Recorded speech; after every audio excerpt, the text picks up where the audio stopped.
तो बच्चे लोग अब हम बात करने वाले हैं रिफ्रैक्शन थ्रू ग्लास प्रिज्म के बाद डिस्पर्जन थ्रू ग्लास प्रिज्म। भैया डिस्पर्जन ठीक है, dispersion of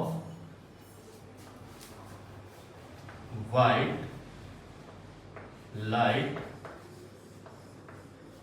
through glass prism. देखिए बार बार यहाँ वर्ड आता है ग्लास प्रिज्म, इसका मतलब हमेशा याद रखिए कि आपको जो मटेरियल, जिस मटेरियल से जो चीज बनी होती है उसको आपको लिखना ही होता है। यहाँ पे हम प्रिज्म का जो मटेरियल है उसको लिख रहे हैं ग्लास प्रिज्म बार बार हम लिख रहे हैं, ठीक है ना। तो आइए देखिए डिस्पर्जन क्या होती है। अगर हम डिस्पर्जन की बात करें, देखिए वैसे तो जो व्हाइट लाइट है, ठीक है, वो कॉम्बिनेशन है 7 कलर्स का, मतलब एक स्पेक्ट्रम बनता है, ठीक है, एक बैंड बनता है, ठीक। और जब वो डेंसर मीडियम से, अब आपने देखा भी होगा कि सुबह सुबह जब हम विंटर के मौसम में होते हैं और लीव्स पे ओस की बूंद पड़ी होती है, ठीक है, पत्तियों पे, और लाइट उसमें जब सनलाइट पड़ती है तो देखिए बढ़िया से हमको कलर मिलता है, ठीक है ना, कलर दिखाई देता है, ठीक। तो वो कहाँ से आया? वो यहीं से आया, क्योंकि वो जो ओस की बूंद है वो क्या है, वो जो ड्रॉप है वो क्या है, वो एक डेंसर मीडियम है, ठीक है ना, वो डेंसर मीडियम है। और यहाँ पर हम लाइट को रेयर मीडियम से, ठीक है ना, हम रेयर मीडियम से पास कराते हैं, ठीक है ना। तो यहाँ पर देखिए भाई हमारे पास क्या है, हमारे पास एक प्रिज्म है इस तरीके से, ये प्रिज्म हुआ। हमने इस प्रिज्म को क्या करना है, इस तरीके से सेट कर देना जिसका बेस नीचे की तरफ हो, ठीक है। और ये उसका एनवेलप प्रिज्म हो गया ए, ये बी हो गया, ये सी हो गया, ठीक है। अब आइए, अब आगे की बात बढ़ती है। अब आगे की बात कैसे बढ़ती है, देखिए भाई क्या होता है कि एक व्हाइट लाइट इसमें इस तरीके से एंटर करती है, ठीक है ना। व्हाइट लाइट मतलब अगर इसको हम कहें तो ये हमारी क्या हो गई, ये इंसिडेंट रे हो गई एक सोर्स से। जैसे ही इंसिडेंट रे यहां पर आएगी, ठीक है, तो सबसे पहले चूंकि यहां पर क्या होता है, रिफ्रैक्शन होता है। क्या होता है, रिफ्रैक्शन, भाई लाइट एंटर करेगी। और चूंकि बाहर का जो मीडियम है वो है एयर, मतलब अगर इसको हम कहेंगे तो हम इसको क्या कहेंगे, रेयर मीडियम कहेंगे। और ये अंदर का जो है ये कैसा है, ये है डेंसर मीडियम। कैसा है ये, डेंसर मीडियम। अब बहुत ही ज्यादा डेंसर है, कंपेयर करिए वाटर से तो, ठीक है, बहुत ही ज्यादा डेंसर है, ठीक, बहुत ज्यादा डेंसर है।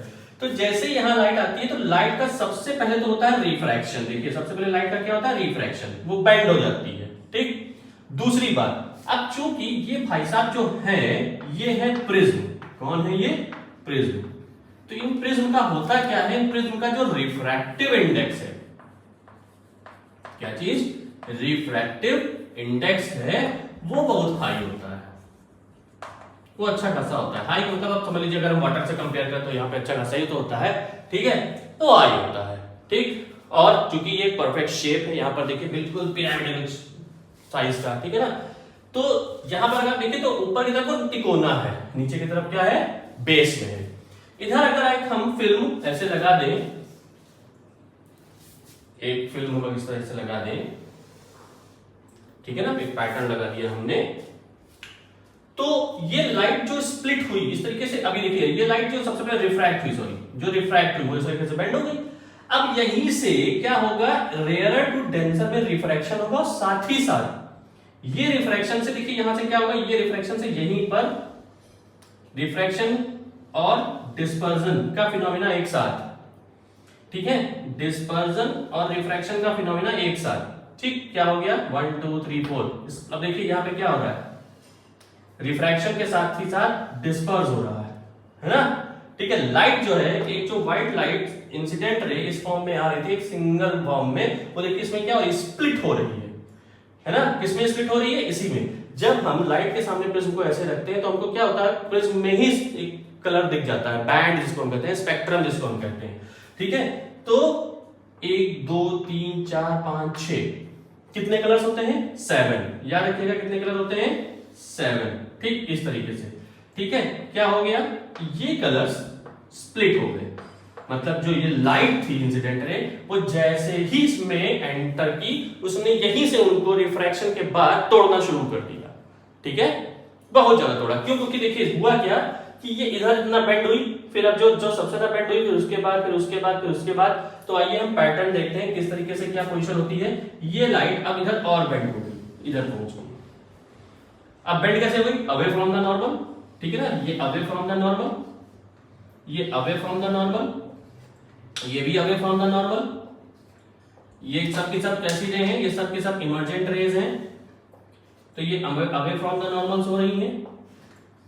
ठीक है, ये देखिए, ठीक। अब सबसे ज्यादा जो आपको दिखा, ठीक है, ये अगर आपकी स्क्रीन है, ये पूरी की आपकी पूरी स्क्रीन है एक, तो सबसे ज्यादा यहां पर मैं आपको बता दूं एक पैटर्न जो बनता है, वो पैटर्न बनता है किस तरीके का, उस पैटर्न को मैं आपको दिखा दूं, लिख दूं यहां पर। वो पैटर्न बनता है BIBGYO और R।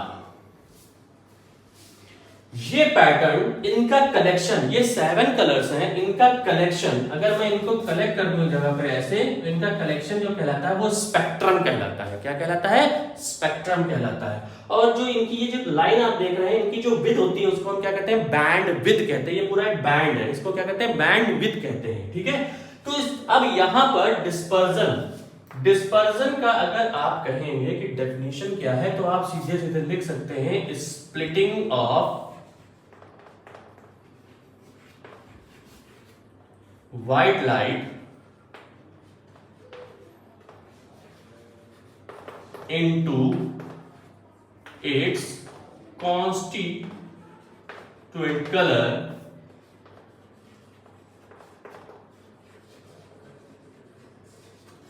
बाय, अब बाय क्या, एक ही आपका डेंसर मीडियम यहां पे आपने क्या लिया, बाय ग्लास प्रिज्म, क्योंकि भाई आपने यहां पे ग्लास प्रिज्म लिया, जो मेथड आप लें is known as dispersion of light. क्या हो जाएगा, is known as dispersion of light हो जाएगा। कोई अगर आपसे कहे डिस्पर्जन में क्या रिफ्रैक्शन होता है, यस सर होता है, लेकिन रिफ्रैक्शन के बाद ही तो वहां पे है, क्योंकि लाइट एंटर की है और लाइट एंटर के मतलब बाहर निकली है। तो यहां पर देखिए विबग्योर का पैटर्न बना। अब ये विबग्योर के पैटर्न जो बनेगा उसमें इसका नाम क्या होगा, उसमें इसका नाम होगा वॉयलेट, इसका नाम क्या होगा, इंडिगो, इसका नाम क्या होगा, ब्लू, इसका नाम क्या होगा, ग्रीन, इसका नाम क्या होगा, येलो, इसका नाम क्या होगा, ऑरेंज, और इसका नाम क्या होगा, रेड। तो ये एक पैटर्न बन गया, ठीक है, वॉयलेट से लेके रेड का। तो इसको हम कहते हैं विबग्योर। क्या कहते हैं, विबग्योर। ठीक है, ठीक। सूरज भगवान के 7 घोड़े, 7 अश्व, ये 7 रंग, ठीक है, एक व्हाइट लाइट के, ठीक है, आपको मिल गए यहां पर। अब एक चीज समझिए यहां पर कि जो सबसे ज्यादा मुड़ी डेविएट हुई, अवे फ्रॉम द नॉर्मल हुई, वो कौन सी हुई, वो हुई वॉयलेट। ठीक है, तो जो मैक्सिमम डेविएशन जिसका हुआ, अगर हम बात करें यहां पर, तो जो सबसे ज्यादा मैक्सिमम डेविएशन हुआ वो किसका हुआ, आपने खुद देखा यहां पर, किस कलर का हुआ, वो हुआ वॉयलेट कलर का। किस कलर का हो गया, वॉयलेट कलर का, याद रखिएगा। और सबसे ज्यादा जो ऊपर देखिए, अब यहीं पर देखिए, यहीं से आपको दिख भी रहा है कि अगर आप नॉर्मल ऐसे, अगर आपका नॉर्मल इस तरीके से आ रहा है, देखिए नॉर्मल के सबसे पास कौन है, रेड कलर, सबसे दूर कौन है, वॉयलेट कलर। तो सबसे जो मिनिमम डेविएशन हुआ, जिसको हम लीस्ट डेविएशन कहते हैं,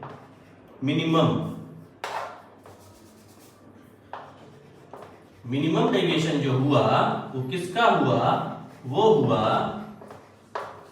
रेड कलर का। किसका हुआ, रेड कलर का। ठीक है, याद रखिएगा इस चीज को, इसके ऊपर क्वेश्चन बनते हैं। तो इससे यहां पर आता है कि डेल की वैल्यू जो सबसे ज्यादा होती है वो किसकी होती है, वो वॉयलेट कलर की होती है। डेल का मतलब हो गया एंगल ऑफ डेविएशन।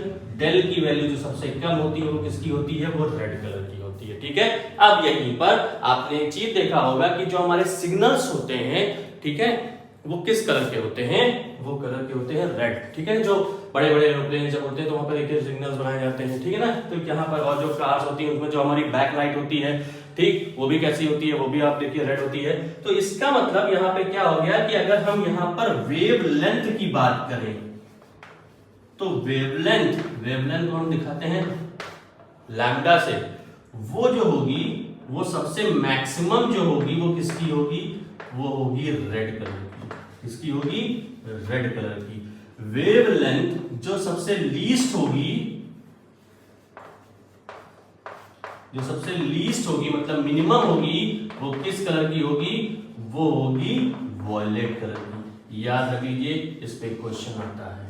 एक चीज याद रखिएगा कि जब भी लाइट किसी भी टेंशन मीडियम से पास होती है तो जो इफेक्ट आता है वो डेविएशन और वेवलेंथ पर आता है। फ्रीक्वेंसी इक्वल होती है, फ्रीक्वेंसी को हम शो करते हैं न्यू से। ठीक है, किससे, न्यू, ये न्यू है। ठीक, कहीं कहीं पर एन से भी शो करते हैं, कहीं कहीं एफ से भी शो करते हैं। तो ये क्या होती है, ये इक्वल रहती है, ये सेम रहती है, फ्रीक्वेंसी चेंज नहीं होने पाती। चेंज क्या होता है, चेंज होता है आपका डेविएशन मतलब एंगल ऑफ डेविएशन और वेवलेंथ। ठीक है, यहीं से एक रीजन, एक कारण बनता है जो कि सीबीएसई ने बहुत पता नहीं क्या, मुझे समझ में नहीं आता, उसने एनसीईआरटी से ये हटा दिया है। क्यों हटा दिया है, द स्काई अपीयर्स ब्लू, इसको हटा दिया। The sun appears red in rise time and appears red in sunset time, इसको भी हटा दिया।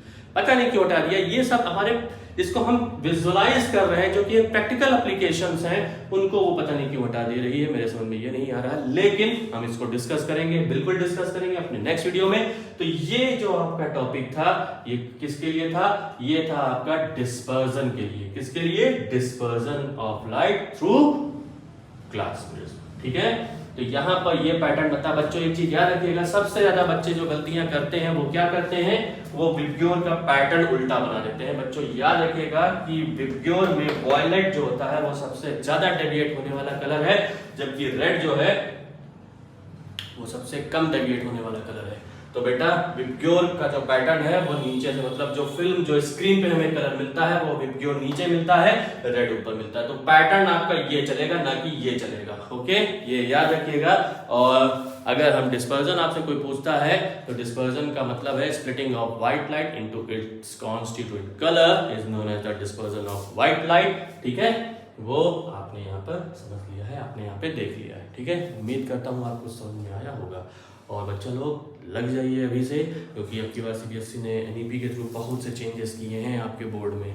ठीक है ना, क्या पता कितने ज़्यादा डायरेक्ट टू डायरेक्ट क्वेश्चंस आएंगे ना, सब के सब आपके प्रैक्टिकल बेस्ड क्वेश्चंस आ जाएं। तो बिल्कुल लग जाइए, कमर कस लीजिए अभी से, क्योंकि कुछ भी हो सकता है। ठीक है, थैंक यू सो मच।